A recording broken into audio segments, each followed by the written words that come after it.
Carlos Abascal, con las entrevistas.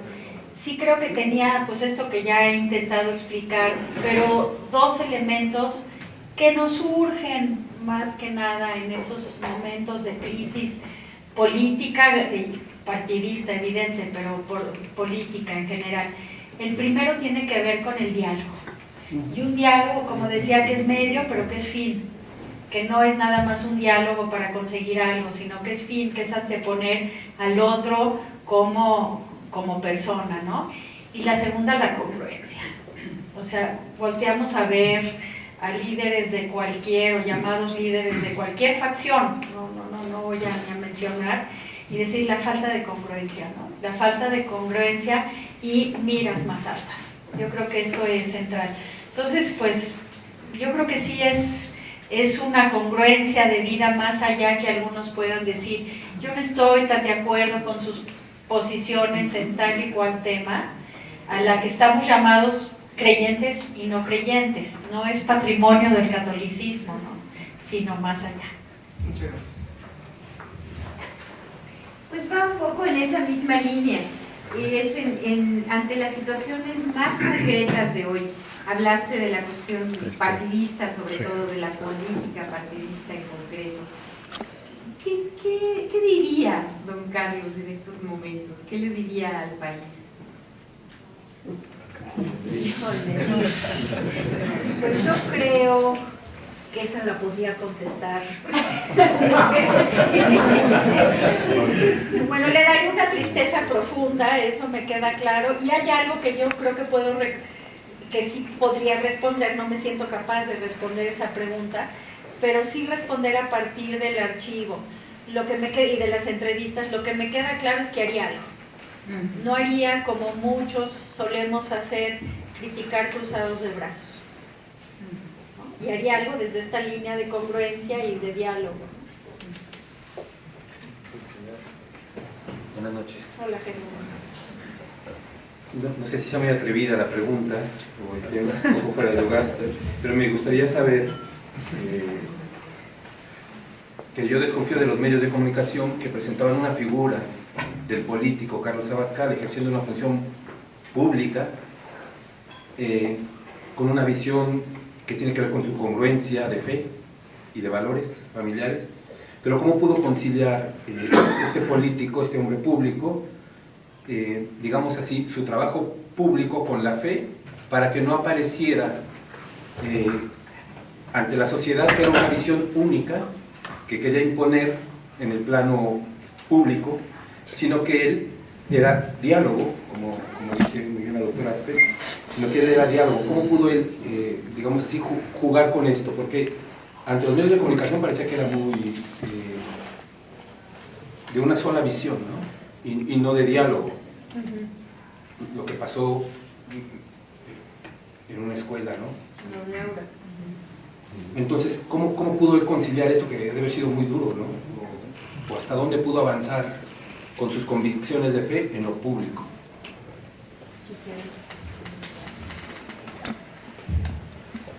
Miren, yo creo que parte de la respuesta, si no es que la respuesta completa, está en el discurso que él da en su doctorado honoris causa, en donde justamente nos habla de estas dos dimensiones del ser humano, su sello espiritual y su sello social, y en donde él es un convencido de que su religiosidad es parte de su esencia, que tiene que vivir en todas las dimensiones de su persona.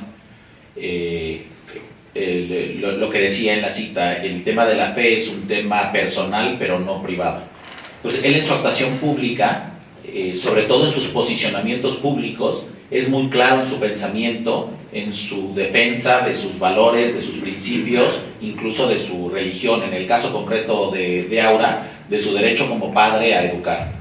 Pero eso no es un obstáculo para que en el encuentro con el otro, justo por su catolicismo, justo por su vocación de comunión, reconozca en el otro a un hijo de Dios con el que puede dialogar y con el que puede construir acuerdos y con el que puede avanzar.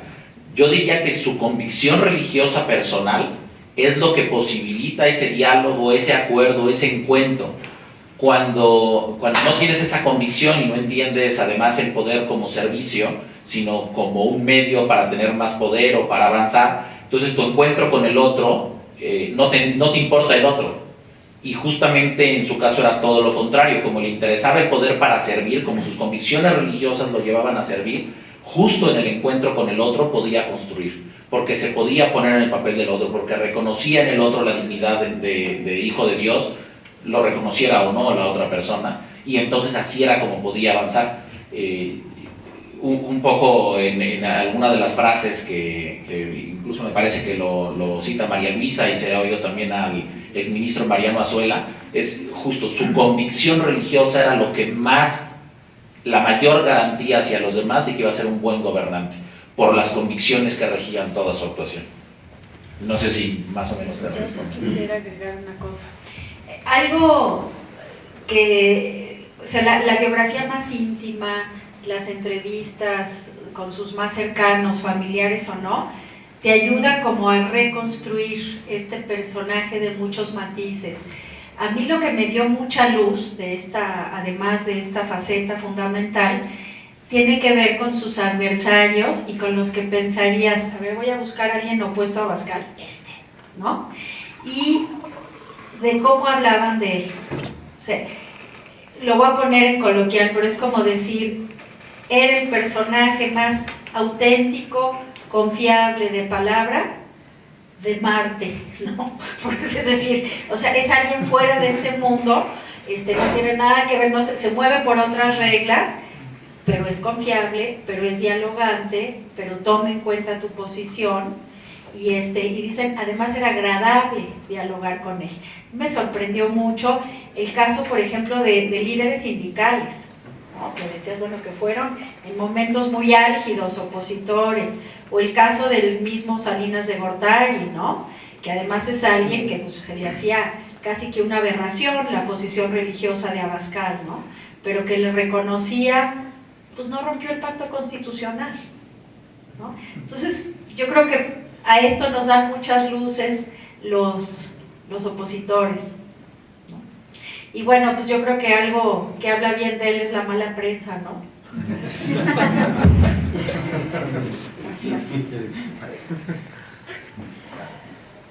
De acuerdo al análisis que don Carlos hacía sobre la realidad en su aspecto cultural y social, ¿en qué parte del libro a lo mejor podemos encontrar sobre las propuestas para una vida más justa que él dio?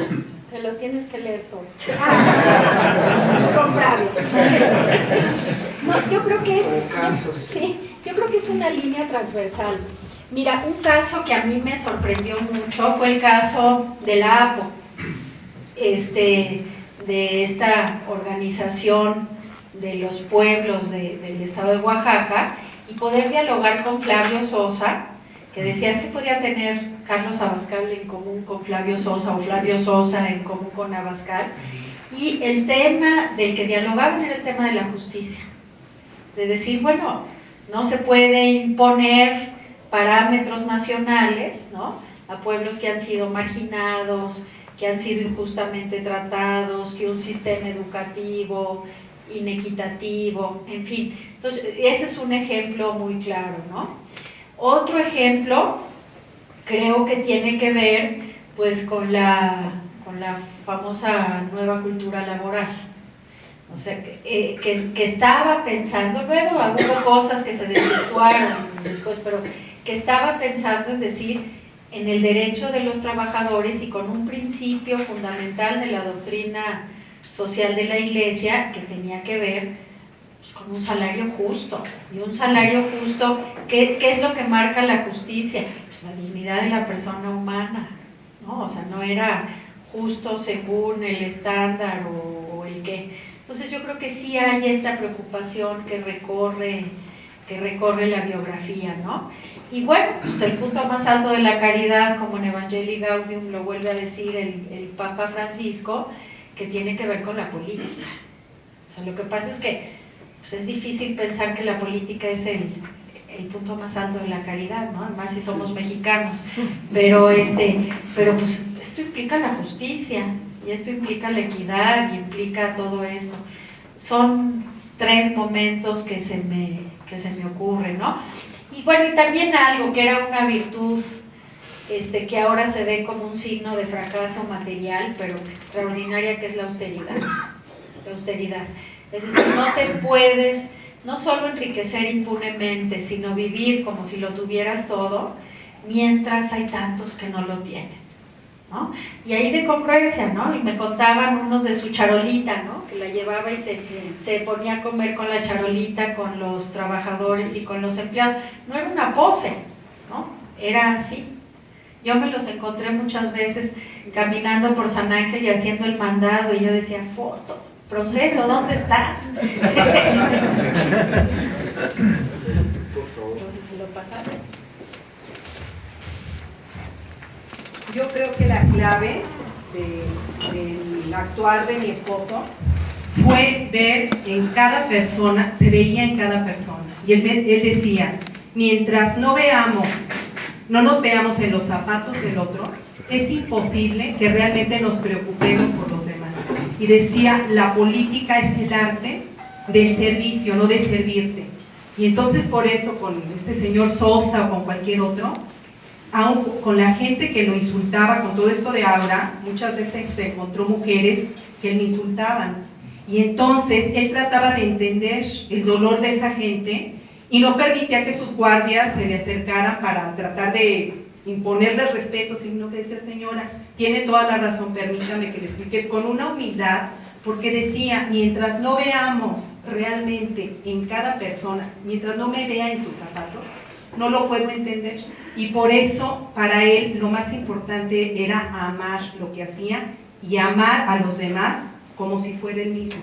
Por eso dio su vida por México. Yo les puedo decir que tuvo momentos terribles, ese último momento de Oaxaca y demás, en el que se vio muy solo, porque realmente Fox pues, le entregó el poder absolutamente, y el no poder meter la fuerza en ese momento, sabiendo que había muchos focos rojos en todos los estados, que tenía que ser por medio del diálogo, que él apaciguara, que dividiera a los maestros del APO, porque hubo traiciones, en el gobierno de Fox hubo traiciones, por ejemplo, la parte de los marinos traicionaron, el ejército traicionó, y cuando él preguntó con cuánta gente contamos, se dio cuenta que si no dividía el APO de los maestros, se venía una revuelta, porque iban a aplastar al ejército. Entonces tenía esa carga tremenda mi esposo, y alguien le pidió que hubiera una matazón ahí en Oaxaca para imponer la fuerza y el orden, y él dijo, cada uno de estas criaturas, equivocadas o no, ahí estoy yo. Entonces con amor y con un esfuerzo tremendo trató de cumplir, pero la clave fue ver en cada persona, verse él mismo, en el que no tenía oportunidades, en el que estaba enojado, en el que era revoltoso, en cada uno. Y así fue como al final toda esta gente, pues a una dicen que era un hombre de palabra, un hombre con el que se podía dialogar, y un hombre que cumplía sus promesas.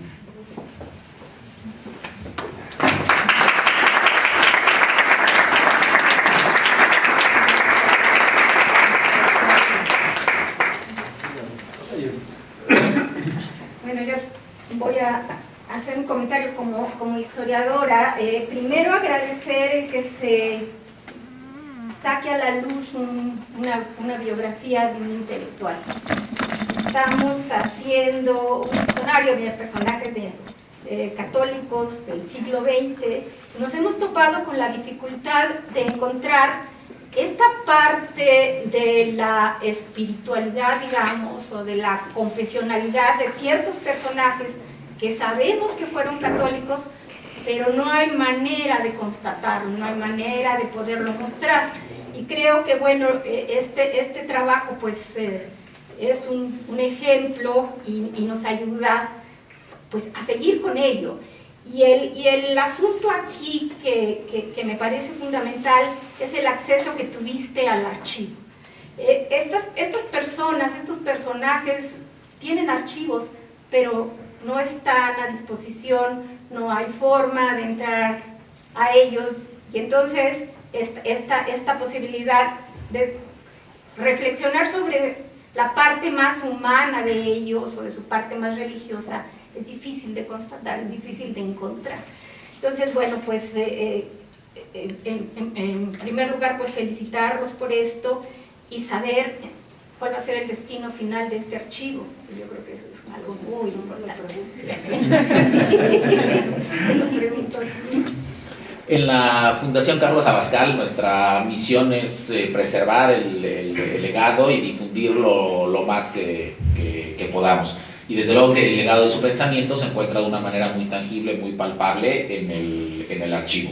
Y la verdad es que nosotros estaríamos muy contentos, muy honrados de que todos los investigadores que quisieran involucrarse, trabajar con el archivo, lo pudieran hacer, porque al final él dio su vida por México y su pensamiento y su legado está para el bien de México. Entonces, en la medida en la que esto fructifique y haya más gente interesada en consultarlo, en explotarlo, en replicarlo, eso siempre será bienvenido, ¿no? Y esperamos algún día poder tener un lugar, un centro de investigación. Bueno, hay mucho trabajo que hacer ahí para hacer de la Fundación un ámbito más de investigación y de difusión, pero bueno, estamos justamente en ese trabajo.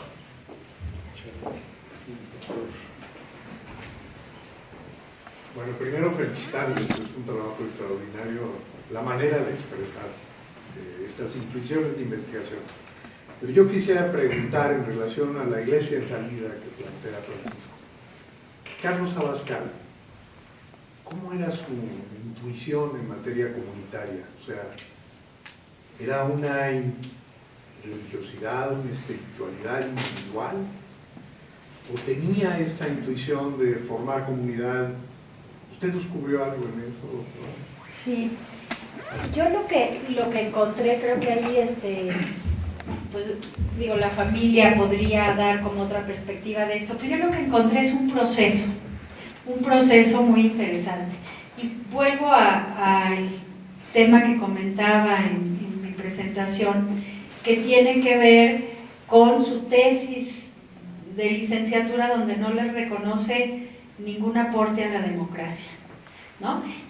Y esto es consistente, congruente con la formación recibida en la casa paterna, ¿no? O sea, la política no es una opción para los católicos. Y esto es pues toda una identidad católica específica.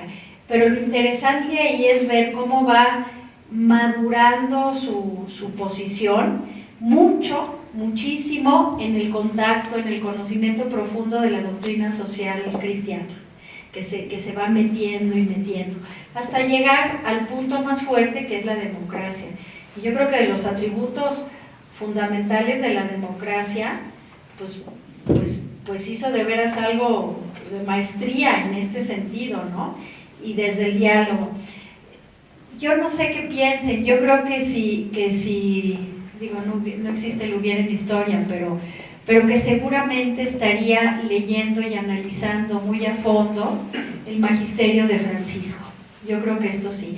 Y el bien común, y cómo lo traduce en estos casos concretos que le tocan en la política, o que le tocan todavía como secretario del Trabajo primero, pero muy claramente con los problemones como secretario de Gobernación, van delineando este proceso, ¿no? De la cuestión comunitaria, de la preocupación por la justicia, del problema de la pobreza en México, ¿no?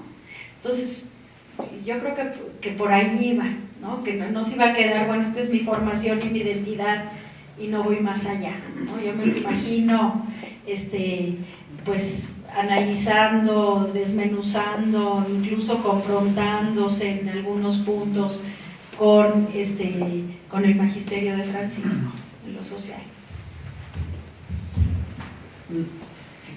Coincido y sobre todo en la parte de las grandes líneas de su trabajo político, como manifestación de su espiritualidad, no añadiría nada a lo que dice María Luisa. En algunos detalles de la vida personal que a lo mejor te pueden mostrar esta espiritualidad llevada a los demás.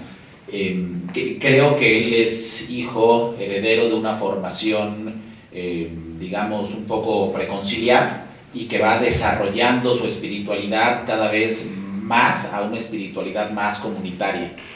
Y tiene un par de manifestaciones concretas que te puedo compartir. Una es cómo a todas las personas a las que se encontraba se refería a ellos como San, ¿no? Había una vocación muy clara de apostolado hacia los demás, en donde cuando le decía a San Fernando, San Alejandro, les estaba haciendo una invitación a la santidad, y eso era una línea muy constante. Y en otra línea como muy práctica, él desarrolló, evidentemente esto no es son temas que lleguen a trascender, pero desarrolló una serie de encuentros, de retiros espirituales con políticos de alto nivel. A lo mejor sería difícil imaginarnos a un Ricardo Monreal acompañándolo a un retiro espiritual con un sacerdote, pero esto lo hacía él consistentemente. Es decir, el testimonio y el apostolado estaba en todas sus líneas generales, buscando el bien común, pero además había énfasis muy particulares, muy puntuales, plenamente confesionales, en donde buscaba atraer a personajes de lo más disímbolo en su trabajo de la construcción del reino. Y agregar un punto nada más, que era un hombre de lectura constante, que es casi que una antítesis del político, ¿no? Entonces era, o sea, aquel personaje que decía, yo no puedo leer porque tengo que gobernar, ¿no? Entonces esto creo que sí se le ve clarísimo, que está en la lectura, y en la lectura del magisterio, pero en la lectura de lo que es ahí, estaba al día en este sentido, ¿no? Bueno, pues yo creo que un par de intervenciones más. Gracias.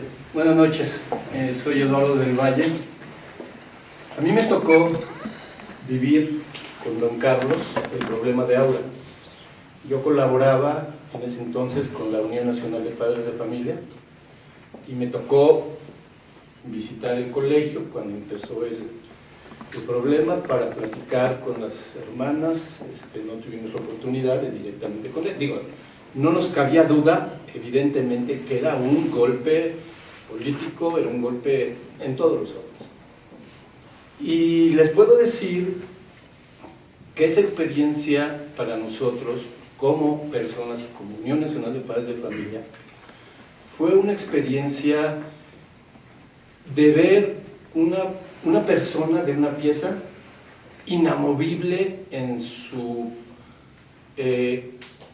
fe, en su seguridad de ser quien era, y que yo tuve la oportunidad de ver 2 o 3 ocasiones ante los medios de comunicación plantarse y decir: es mi derecho como padre de familia que nadie me puede limitar. Eso se acabó. Y les quiero decir, por otro lado, que eso a la Unión Nacional de Padres de Familia le abrió espacios. Le abrió espacios porque retomamos todo el fuego que le llegó a él de los medios de comunicación, de los políticos enemigos, pues nos sirvió a la Unión Nacional de Padres de Familia y a algunas otras organizaciones para decir: a ver, momento, el derecho de los padres de familia es natural, o sea, no nos lo otorga el Estado, no nos los dan los políticos, no nos los da la Constitución, y nos permitió pues tener espacios en ese entonces.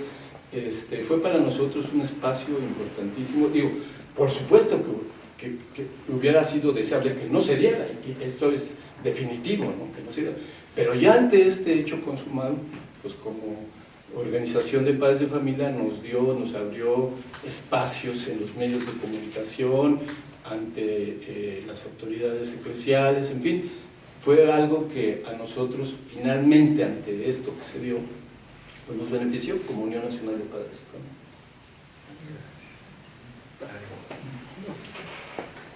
Yo tengo ganas de leer el libro, me lo voy a comer como en 3 días, ¿verdad? Pero yo creo que retomaría de don Carlos varias cosas que me parecen un hilo fundamental y que de alguna manera lo han mencionado. Primero, la autoexigencia. La autoexigencia no solo en el hacer, sino la autoexigencia que se traduce en la intelectualidad. La autoexigencia que ante el problema hay que encontrar en su convicción fundamental una razón más alta para darle comunión a los dos. Yo creo que esto es profundamente cristiano, es una estrategia política de apertura y de construcción, ¿no? Y esto me parece innegable, ¿no? Y esto es lo que no se entiende de cara a un político que tiene una idea ideológica, pero que no tiene una cuestión sacramental de fondo. Por eso no estoy muy de acuerdo con lo que dice el licenciado de que su vida es sacramental y su vida política, ¿no? Por supuesto que él veía la vida política como sacramental, pues sacramental en sentido de misterio de vida, ¿no? Y esta autoexigencia profunda que proviene de su fe. No hay nadie que me tenga que estar poniendo una disciplina para encontrar esa disciplina en la misericordia que pasa por la justicia. La última vez que pude ver a don Carlos, estábamos platicando hasta que de pronto se sacó y traía un relicario, ¿verdad? Con una reliquia de Santa Faustina Kowalska. Y me emocionó, me cimbró, ¿no? Estando enfermo, estando en los últimos días de su vida, estuviera viendo la misericordia por encima de cualquier acto que hubiera podido hacer él en su vida. Y yo creo que esta es la razón fundamental de la generosidad, de la gratuidad de vida. Y creo que ahí es donde surge el diálogo, cuando se ve la misericordia. Por eso dices que estaré leyendo los documentos de Francisco, por supuesto, ¿sí? ¿Por qué? Porque en esa autoexigencia que pone la historia y que yo como cristiano en congruencia de conciencia, ¿sí? Tengo que dar un paso adelante para ir al encuentro del otro en la comunión que existe en Dios, pero que se tiene que encontrar aquí para todos. Entonces, ese me parece que es un hilo teológico fundamental. Y en la identidad de este pueblo mexicano, que si somos uno, ¿sí? O somos relación con los demás. Si nuestra identidad es como nos relacionamos con los otros, o nuestra identidad es una identidad profunda que te mira a los ojos con amor y que te sabe hermano en la misma realidad. Y este patriotismo profundo tiene una raíz católica innegable en la Trinidad. Es una clave, me parece, teológica fundamental. Hoy en día, ¿cuál es la identidad de nuestro país? Hay que preguntarse a un chiquillo de 20 años, de 15 años. La identidad no es el tequila, no son las tortillas, no es la selección mexicana, no es... ¿Qué es lo mexicano? ¿Quiénes somos los mexicanos? ¿Por qué vale la pena arriesgar la vida? Yo creo que esto es fundamental retomarlo, ¿no? Desde esta identidad cristiana, católica, ¿verdad? Muy guadalupana, por cierto, que tiene que ver con la construcción del reino, como decía el licenciado Abascal, ¿no? Y creo que de ahí surge una espiritualidad que se da en un contexto de conversión, también es un signo de la vida, ¿no? O sea, ante el reto, o me convierto en esa fidelidad a Dios, o me mantengo en un pequeño coto, ¿verdad? Inamovible, fuerte, a lo mejor muy musculoso, pero que en el fondo de tanto hacer fuerza se queda nada más ahí, ¿no? Y yo creo que esta es también una clave no sé qué piensas, María Luisa, de esto. Sí, coincido. No lo hubiera dicho tan bien dicho. Yo quisiera decir una cuestión para cerrar. Me decían unos alumnos de Historia de la Ibero y me decían, a ver, pero ¿por qué fijarme en Abascal? Si ni soy católico, si tengo la imagen de un conservador rayando en el integrismo, ¿no? Entonces, y yo les decía, no veas las etiquetas, hay cosas que puedes disentir y que perfectamente se puede disentir de él, fíjate en lo que hizo. Y entonces yo creo que esto es lo que es importante para la realidad ahorita. Mire que los católicos empiezan, yo de qué bando soy, que hay como 80 identidades distintas dentro de la misma iglesia, digo paso, o sea, no me interesa, ¿no? Entonces, la congruencia, el diálogo, la perseverancia, estas cosas que nos surgen, que estamos pensando en lo que nos separa, pero no en lo que nos une, ¿no? No sé si los convencí, pero bueno, yo decía, no, pues si te quedas con eso, no, olvídate, vete a otro lado. Pero ahí está. Y por eso, en este sentido, sí creo que tiene algo que decirnos para el presente de México, ¿no? En preelectoral, en el sentido más amplio del término. Y bueno, pues una disculpa, vamos a continuar aquí en corto platicando en un pequeño convivio que tenemos preparado. Por lo pronto les agradecemos su participación.